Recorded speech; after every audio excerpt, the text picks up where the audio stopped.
자, 그래서 이제 필드의 빗들을 어느 정도로 하느냐, 그게 이제 표준화되어 있는데, 세계 전기전자공학회에서 IEEE 뭐 스탠다드도 만들어서 이렇게 해요.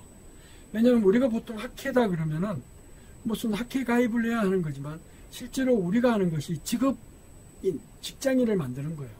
그래서 교수들을 프로페서라고 그러는데, 프로페서는 프로페셔널 잡을 가르쳐 주는 거예요. 그러니까 직장인을 교육시키는 거를 교수라고 그래요. 보통 직업인을 교육을 시키는 거를. 그러니까 여러분들은 졸업하고 직업인이 된다 그러면 직장에 들어가기 위한 직업인을 만들어 주는 거잖아요.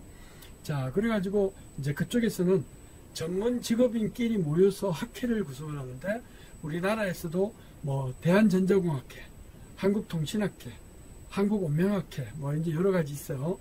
또 외국에서는 세계 전기전자공학회 뭐 이런 게 있어요. IEEE, 그 E가 3개예요. 그런 식으로. 그런 쪽에서는 실제 직장에서 쓸 수가 있고 컴퓨터 종사자들이 쓸 수 있는 그런 표준화를 만들어요. 그래서 IEEE 스탠다드 뭐 이런 것들이 많이 나와 있는데, 예를 들어서 억세스 포인트라고 그래가지고 무선 랜을 이렇게 쏴주고 막 그러는, 이것도 IEEE 스탠다드 뭐 이렇게 해가지고 학회 위주로 표준화를 만들어서 산업이나 일반 직장에서 사용할 수 있게 해주는 그런 거죠. 자, 그래가지고 일반적으로 플로팅 포인트는 멘티자도 플러스 마이너스 값을 가져야 되지만 익스포넌트도 플러스 마이너스 값을 가져야 돼요. 자, 그래가지고 이제 여기서 이렇게 표현을 할 때, 그럼 이걸 어떻게 표현할 것이냐 하는 표준화가 주어져야 돼요. 그래서 0.1001 곱하기 2의 5승이다. 그러면은 이것을 점점 이렇게 삭감을 시키면 100 곱하기 2의 2승일 수도 있고 0.01 곱하기 뭐 해가지고 2의 6승일 수도 있고 뭐 그러잖아요. 자, 그래서 이것을 표준화를 해야 된다. 그래서 보통 이 표준화하는 방법은 모든 멘티자는 소수점 윗자리 아랫자리로 내리질 않고 전부 소수점 이하로 내려줘 버려요. 그래서 플러스 마이너스 0.1 그 이하로 내려. 왜냐하면 0.0이 되면 안 돼요.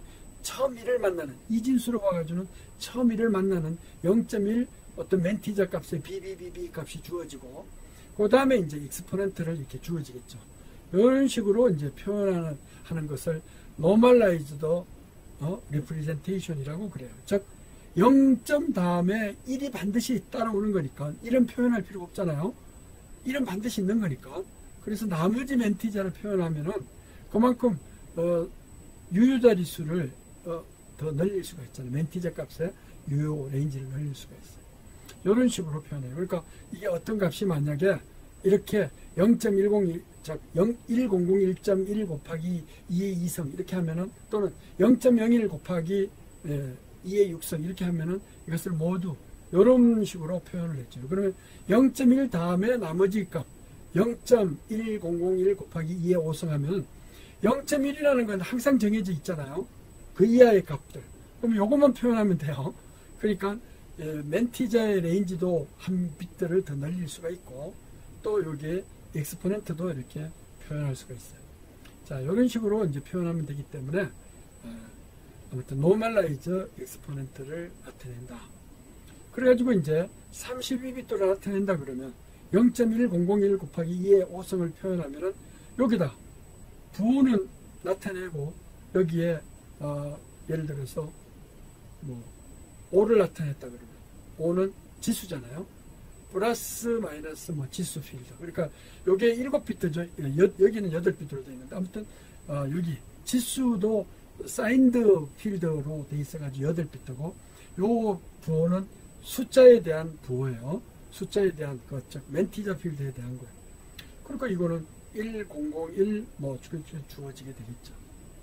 근데 궁극적으로 보면 여기 이런 표현할 필요가 없죠.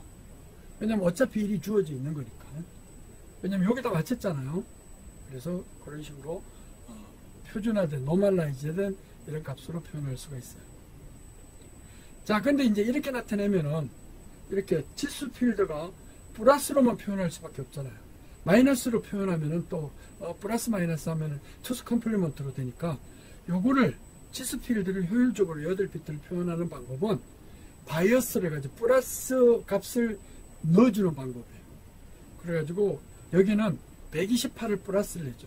128을 더해줘버리면, 그럼 128보다도 작으면 마이너스 엑스포넨트 값이 되고 128보다도 커지면 플러스 값으로 돼버리는 거니까, 이렇게 128이 플러스가 되는 엑스포넨트 값을 대면은 이건 바이어스드 된 엑스포넨트 값이다. 그래서 예를 들어서 노멀라이즈드 값을 쓰지만 플러스 된 엑스포넨트, 즉 바이어스 된, 즉 플러스 바이어스 된 엑스포넨트 값으로 표현을 해준다. 즉 지수값은 플러스 128이 값에 플러스 128이 돼 있다, 그런 얘기예요. 그래서 만약에 지수값이 4다 그러면 어떻게 돼요? 4는 이게 플러스 128이 되니까 맨 높은 자리에다 1만 대해주면 돼요. 그러니까 1이 이렇게 있으면은 1보다도 크면은 이거는 4라는 값이고, 1보다 여기가 0이 들어갔다 그러면 이거는 마이너스 값이다, 이제 이렇게 표현되죠. 왜? 128을 빼주면은 마이너스 얼마가 되잖아요. 자, 그래서 지수 패턴이 이렇게 이루어질 수가 있어요. 1111 이렇게 엑스포넨트가 되어 있다 그러면은 1보다 큰 거니까 이거는 플러스 127승이라는 뜻이에요. 플러스 127승. 이진수라면 이렇게 되고, 1111이니까 1로 다 되면은 2의 7승계의 마이너스 1이니까 127이 되죠.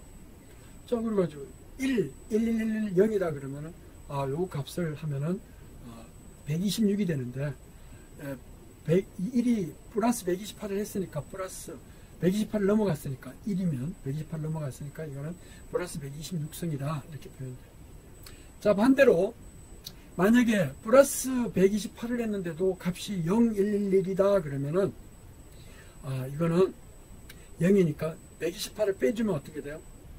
이 원래는 127인데 128을 더해줬으니까 빼주면 마이너스 1이 되죠. 그러니까 마이너스 1승이에요. 자, 지수값을 이런 식으로 바이어스 된 엑스포넨트 값으로 이렇게 표현을 해준다, 이제. 자, 그런 식으로 표현을 해요. 그래서 여기에 사인 비트는 여기 가수에 대한, 멘티저 필드에 대한 사인 비트고, 여기는 8비트는 플러스 128이 된 이러한 바이어스드 된 엑스포넨트 값이다, 이렇게 표현을 해요. 그러니까 부호는 이런 식으로 하고 지수는 이렇게. 그래서 가수 필드에는 이렇게 돼요. 그러니까 여기서 첫 번째 1은 제외할 수가 있잖아요. 그죠? 1011 뭐 돼 있으면 1은 어차피 붙으니까 이거는 표현할 필요가 없죠. 그런 식으로 표현을 했죠. 왜? 여기는 사실 8비트, 이거 봐요. 이렇게 주어져 있지만 맨 높은 쪽 이것은 하나 11 뭘로 주어질 테니까 1101 뭐 이렇게 주어질 테니까 1을 빼버렸어요. 그래서 1011이지만 나중에 표현할 때는 0.1이 여기 붙어야 되죠. 0.1, 0.1101 뭐 이렇게. 그러니까 여기 가수 필드 요 부분만 딱 24비트를 빼가지고 여기다 잡아 넣어주면 돼요. 부호 비트는 여기 있으니까. 자, 그래서 부동소수점, 플로팅 포인트 넘버를 표현하는 범위는 얼마예요? 이런 식으로 표현할 수가 있어요. 근데 여기는 범위가 정해져 있잖아요. 멘티저 필드는 2의 23승, 부호 비트까지 해서 24비트까지 표현할 수가 있고, 또 엑스포넨트는 8비트까지 표현할 수 있어요. 저 플러스 128이 플러스 됐으니까 부호 비트까지 포함해서 8비트로 표현할 수 있잖아요. 그걸 벗어나 버리면 어떻게 되나요? 그러면 언더플로우, 아래로 주어지면은 언더플로우로, 올라가면은 오버플로우가 되어버려요. 그래서 포지티브 오버플로우, 네거티브 언더플로우, 즉 이런 식으로 마이너스 128승에서 플러스 127승까지 이렇게 표현이 되어버리면, 이거는 그걸 넘어가 버리면 마이너스 128승 이하로 돼버리면 언더플로우고, 플러스 127승이다가는 오버플로우가 일어났다고 할 수가 있어요. 그 값은 투스 컴플리먼트로 24비트로 일어나게 돼요. 그래서 어떤 주어진 범위가 여기하고 여기밖에 안 돼요. 이걸 벗어나 버리면 오버플로우, 언더플로우가 일어날 수 있는데, 플래그라고 이야기했죠. CPU 내부에는 연산하고 남은 이 플래그인데, 이 플래그가 결국은 오버플로우가 일어나 버리면 그게 플로팅 포인트에서 언더플로우나 오버플로우가 일어났을 때 그때 에러 처리를 어떻게 하느냐, 그런 문제로 집착하게 돼요.